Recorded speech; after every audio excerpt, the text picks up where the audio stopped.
जय हिंद साथियों। आज का हमारा टॉपिक है रस। देखिए, अगर रस के हम शाब्दिक अर्थ की बात करें तो इसका शाब्दिक अर्थ आनंद होता है, राइट।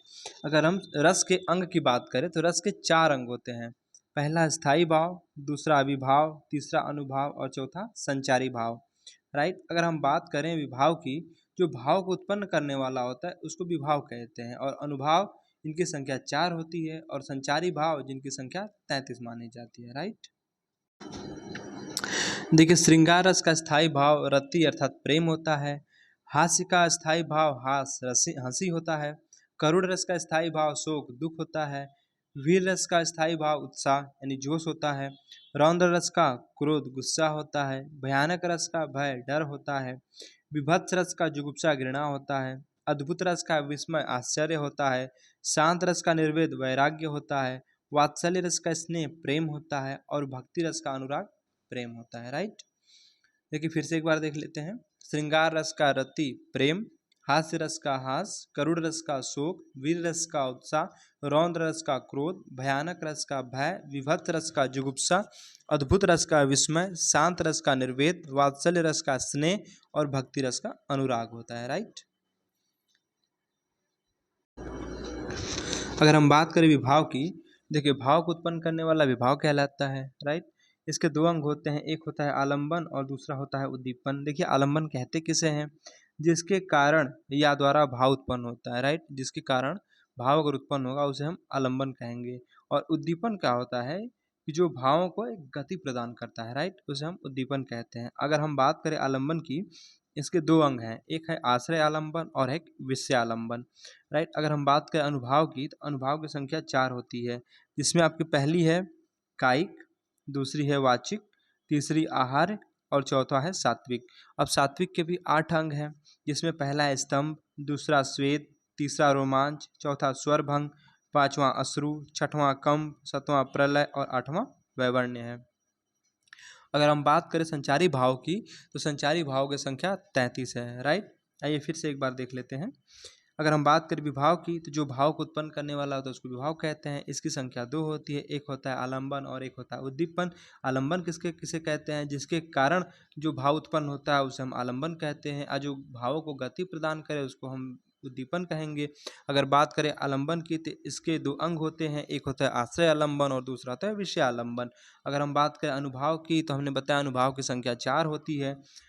इसका पहली होती है कायिक, दूसरा वाचिक, तीसरा आहार और चौथा सात्विक। अगर हम बात करें सात्विक के 8 अंग माने जाते हैं, स्तंभ, श्वेत, रोमांच, स्वरभंग, अश्रु, कंप, प्रलय और वैवर्ण्य है। अगर हम बात करें संचारी भाव की, तो हमने बताया इनकी संख्या 33 है। देखिए, हम रस की परिभाषा देख लेते हैं। कह रहा है रस का शाब्दिक अर्थ आनंद होता है, राइट।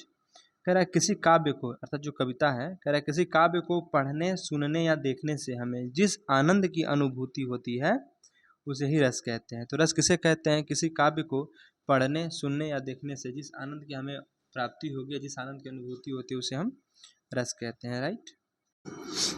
देखिए, अगर बात करें हम हिंदी में, तो हिंदी में अगर पूछे रसों की संख्या कितनी होती है, तो 9 होती है। संस्कृत में रसों की संख्या पूछे तो 11 होती है। अच्छा, प्राकृत में रसों की संख्या 10 होती है। अच्छा, रसों के हम क्या काव्य की आत्मा कहते हैं, तो रसों को काव्य की आत्मा माना जाता है, राइट। तो हिंदी में रसों की संख्या 9, संस्कृत में रसों की संख्या 11, प्राकृत में रसों की संख्या 10 और रसों को ही काव्य की आत्मा कहते हैं। अगर हम बात करें आचार्य विश्वनाथ के अनुसार, देखिए ये कहते हैं कि वाक्यम रसात्मक काव्यम, अर्थात जो रस युक्त वाक्य है काव्य कहलाता है। जो हमारा रस युक्त वाक्य है उसी को हम काव्य कहते हैं, राइट। देखिए, हम रस के कुछ की पॉइंट की बात कर लेते हैं। कह रहे यदि विकल्प में रसों की संख्या 9 व 11 दोनों हो, अर्थात अगर ऑप्शन में 9 और 11 दोनों दे तो हम 9 का ही चयन करेंगे, राइट, 11 का पूछे चयन करेंगे। पूछे स्थायी भाव की संख्या, स्थायी भाव की संख्या 9 होती है। अच्छा, पूछे रामचंद्र शुक्ल के अनुसार, तो रामचंद्र शुक्ल के अनुसार रस के 4 अंग होते हैं, जिसमें पहला है स्थायी भाव, दूसरा विभाव, तीसरा अनुभाव और चौथा संचारी भाव।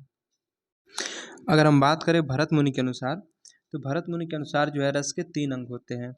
ये कहते हैं विभावानुभाव, व्यभिचारी भाव, संयोगात रस निष्पत्ति, अर्थात विभाव, अनुभाव और संचारी भाव ही रस के 3 अंग है, ये ऐसा मानते हैं। हम बात करें अनुभाव की संख्या, तो अनुभाव की संख्या हमने बताया आपको 4 होती है। एक होता है कायिक, जो काया संबंधित होता है, वाचिक वाणी अर्थात बोलने से संबंधित होता है, आहार वेशभूषा से संबंधित है, और सात्विक जिनकी संख्या 8 है, जिसमें स्तंभ, श्वेत, रोमांच, स्वरभंग, कंप, वैवर्ण्य, अश्रु और प्रलय है। तो कायिक अगर पूछे अनुभाव की संख्या तो 4, जिसमें पहला है कायिक जो कि काया संबंधित है, दूसरा वाचिक वाणी अर्थात बोलने से संबंधित है, तीसरा आहार यानी वेशभूषा से संबंधित है, चौथा है सात्विक, इसके 8 अंग होते हैं, जिसमें श्वेत, स्तंभ, रोमांच, स्वरभंग, कंप, वैवर्ण्य, अश्रु और प्रलय है। अगर हम बात करें संचारी भाव की संख्या तो हमने आपको ऊपर बताया कि जो संचारी भाव की संख्या वो 33 होती है। देखिए छल नामक 34वां संचारी भाव देव कवि ने माना है। तो जो छल नामक 34वां संचारी भाव माना है वो देव कवि ने माना है। बात करें रस सिद्धांत का आदि प्रवर्तक भरत मुनि है। पूछे रस सिद्धांत का आदि प्रवर्तक किसे कहते हैं तो भरत मुनि कहते हैं। पूछे भरत मुनि द्वारा लिखित ग्रंथ कौन सा है तो नाट्य शास्त्र। तो भरत मुनि ने कौन सा ग्रंथ लिखा था नाट्य शास्त्र। नाट्य शास्त्र में पूछे कितने अध्याय हैं तो 36 अध्याय हैं। तो नाट्य शास्त्र में कितने 36 अध्याय हैं। बात करें नाट्य शास्त्र को पंचम वेद की उपाधि मिली है। तो जो नाट्य शास्त्र है उसको पंचम वेद की उपाधि मिली है। अगर हम बात करें भरत मुनि के अनुसार तो भरत मुनि ने रसों की संख्या 8 मानी, अर्थात इनके अनुसार रस 8 प्रकार के होते हैं। भरत मुनि के अनुसार 8 रस होते हैं, जिसमें पहला श्रृंगार रस है, दूसरा हास्य है, तीसरा करुण, चौथा वीर, पांचवा रौद्र, छठवां भयानक, सातवां विभत्स और आठवां अद्भुत है। तो भरत मुनि के अनुसार रसों की संख्या 8 है। श्रृंगार रस, हास्य रस, करुण रस, वीर रस, रौद्र रस, भयानक रस, विभत्स रस और अद्भुत रस है। अच्छा जो 9वां रस है ये हमारा शांत रस है, राइट। देखिए 9वां रस कौन सा है शांत रस है। अगर इसकी हम प्रतिस्थापना की बात करें तो भट्ट द्वारा खोज अभिनव गुप्त ने की थी और स्थायी भाव इसका केशवदास, राइट। तो 9वां रस कौन सा है शांत रस। अगर हम बात करें श्रृंगार रस जो है इसको हम रसराज अर्थात रसपति की संज्ञा जो है भोजराज ने दी थी। तो पूछे कि श्रृंगार रस को रसराज अर्थात रसपति की संज्ञा किसने दी थी तो इसे भोजराज ने दी थी। देखिए जो हमारे भरत मुनि हैं इन्होंने सर्वाधिक सुखात्मक जो रस है वो हास्य रस को माना है, राइट। अगर रस का हम संबंध बात करें तो श्री धातु से माना जाता है। पूछे रस का संबंध तो श्री धातु से माना जाता है।